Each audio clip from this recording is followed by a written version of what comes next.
और पूरी पार्टियां तो परेशान है ये सोच के कि बिहार में भाजपा कुछ ज़्यादा ही गर्म हो गई है।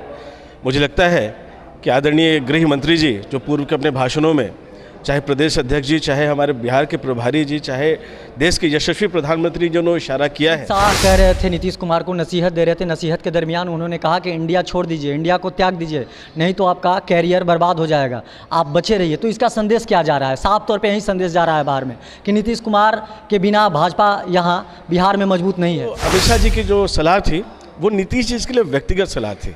उनकी जो मानसिकता है वो इस गठबंधन के साथ कभी नहीं हो सकता है। जदयू का जन्म ही राजद के खिलाफ और कांग्रेस के खिलाफ हुआ है।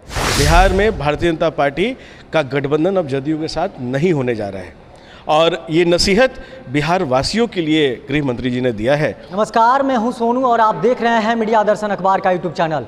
मैं 2024 लोकसभा चुनाव को लेकर बात करूंगा और मेरे साथ देख सकते हैं कि प्रदेश मंत्री भाजपा के त्रिविक्रम नारायण सिंह हैं। साफ तौर पे बिहार में झंझारपुर में जो गृह मंत्री यहां पर पहुंचे हुए अमित शाह, क्या लगता है जिस तरह से नीतीश कुमार को नसीहत दे रहे थे, भाजपा बिहार में ठंडा पड़ रही है, क्या कहिएगा? विपक्षियों का कहना है पूरी दुनिया तो और पूरी पार्टियां तो परेशान है ये सोच के कि बिहार में भाजपा कुछ ज़्यादा ही गर्म हो गई है।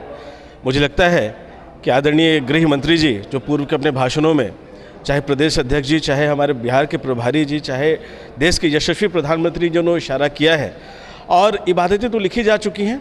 बिहार में भारतीय जनता पार्टी का गठबंधन अब जदयू के साथ नहीं होने जा रहा है और ये नसीहत बिहार वासियों के लिए गृह मंत्री जी ने दिया है कि नीतीश जी को जिस गठबंधन, जिस विकास पुरुष के नाम से भाजपा ने उनको एक शीर्ष पर बैठाया, बिहार का मुख्यमंत्री बनाया, आज उसी जंगल राज की तरफ वो बिहार को फिर धकेलते लेके चले जा रहे हैं। बिहार की जो आज अर्थव्यवस्था, कानून व्यवस्था और युवाओं को लेके जो चिंता केंद्र सरकार को है, सिर्फ उसी का प्रकटीकरण उन्होंने किया है। और जहाँ तक बात आती है बीजेपी के कार्यकर्ताओं का ठंडा होने का, तो भाई अब तो मशाल जल चुकी है और 2024 तो तय है, 2025 में भारतीय जनता पार्टी की अपनी सरकार बनने जा रही है। अमित शाह किसी भी कार्यक्रम में बिहार आते थे तो उनका अलग ही अंदाज में तेवर दिखता था, मगर इस बार बिहार के झंझारपुर में आए, जहां पर कहा जा रहा है कि भाजपा का कोई वहां पर जनधार नहीं है। भाजपा जदयू के साथ लोकसभा लड़ी थी, वहां पे 5 सीट मिथिलांचल में था, जो 2 सीट भाजपा जीती थी और 3 जदयू के खाता में गया है। वहीं डर सता रहा है क्या अमित शाह को? जब आपने झंझारपुर की रैली को, सभा को जब आपने कवर किया होगा तो आपने देखा भी होगा जो जन सैलाब वहाँ उभरा था, अपार जनसभा। मतलब ये तो मैं ये कहूँगा कि 3 सीट जो जदयू जीती है झंझारपुर में, मुझे लगता है वो भारतीय जनता पार्टी के कारण जीती है। आप हमारी 2 सीट की चिंता क्यों कर रहे हैं? और चुनाव आने दीजिए, 2014 में भी जदयू हमसे अलग हट के चुनाव लड़ी थी। चुनाव आने दीजिए विधानसभा और लोकसभा का, आपको दिख जाएगा कि हम जदयू के भरोसे नहीं थे, जदयू हमारे भरोसे चुनाव जीत रही थी। वही मिथिलांचल का आंकड़ा है 2015 का, जब जदयू राजद में हुआ करता था, महागठबंधन था, तब वहाँ पर भाजपा का कोई जनधार नहीं था। मतलब भाजपा वहाँ मतलब लड़ने लायक नहीं थी, वहाँ पे भाजपा के बहुत कम विधायक थे। नहीं, मिथिलांचल हमारा संगठनात्मक रूप से बहुत मजबूत क्षेत्र रहा है और इस चुनाव में भी अगर आप देखिएगा कितनी सीटें हमको आई, कितनी सीटें जदयू को आई, तो उस प्रतिशत से भी आपको देखिएगा कि भारतीय जनता पार्टी कहाँ कितनी ज़मीन पे है। लेकिन कभी कभी चुनाव के आंकड़े संगठन के आंकड़ों से कभी अलग होता है। लेकिन इस साल भी जो पूर्णिया में भी माननीय अमित शाह जी की रैली हुई, उसके बाद झंझारपुर में जो रैली हुई और जो जनता के बीच में उत्साह है भारतीय जनता पार्टी को लेके, आपको इस चुनाव में साफ दिखेगा। 2014 में तो 1 आध सीट हम लोग हार भी गए थे, इस बार 40 की 40 सीट भारतीय जनता पार्टी और उसके सहयोगी दल, जो भी पार्टी का निर्देश होगा, जिसके साथ हमारा गठबंधन होगा, एनडीए बिहार में मजबूती से 40 की 40 सीटें इस बार जीतने जा रही है। अमित शाह कह रहे थे नीतीश कुमार को नसीहत दे रहे थे। नसीहत के दरमियान उन्होंने कहा कि इंडिया छोड़ दीजिए, इंडिया को त्याग दीजिए, नहीं तो आपका कैरियर बर्बाद हो जाएगा, आप बचे रहिए। तो इसका संदेश क्या जा रहा है? साफ तौर पे यही संदेश जा रहा है बाहर में कि नीतीश कुमार के बिना भाजपा यहाँ बिहार में मजबूत नहीं है। ये नसीहत नीतीश जी के लिए थी और इंडी गठबंधन जो है, जो पहले यूपीए नाम हुआ करता था, तो I.N. पता नहीं क्या क्या उन्होंने गठबंधन रखा हुआ है नाम अपना, तो इंडी गठबंधन अभी मान के चलेंगे उसको।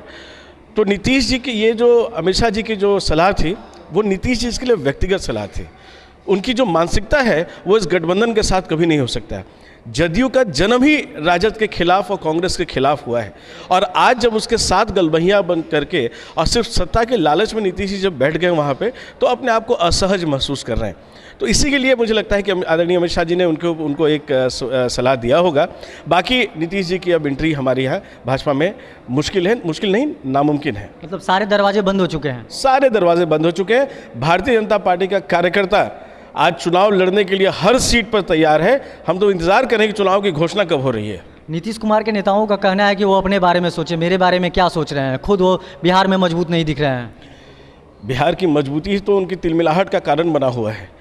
आज उनके शीर्षस्थ नेता जो भी कभी दूसरे पार्टी में थे, आज उनकी पार्टी में है, कभी नीतीश जी को कुछ बोलते थे, आज फिर उनके साथ में है। वैसे वैसे नेता आज हमको सीख क्यों दे रहे हैं? परेशानी तो उनके साथ में है कि वो अब थोड़े दिन के बाद कहाँ रहेंगे। उनकी घबराहट इसी बात पे है, जैसे अभी जो हमारा सेवा पखवाड़ा चल रहा है, 17 तारीख से 2 तारीख तक हमारा सेवा पखवाड़ा चल रहा है।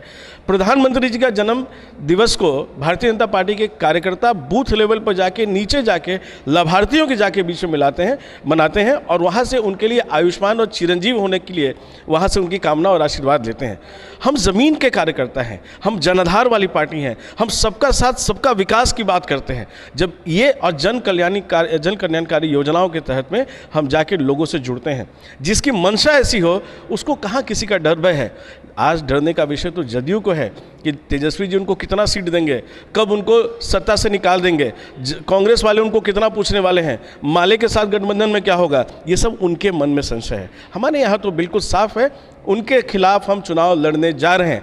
24 में 40 की 40 सीटें हम लेके आएंगे और इस बार 25 में भारतीय जनता पार्टी और एनडीए पूर्ण बहुमत की सरकार अपने दम पे बनाएगी और भारतीय जनता पार्टी का एक कार्यकर्ता मुख्यमंत्री होगा बिहार का।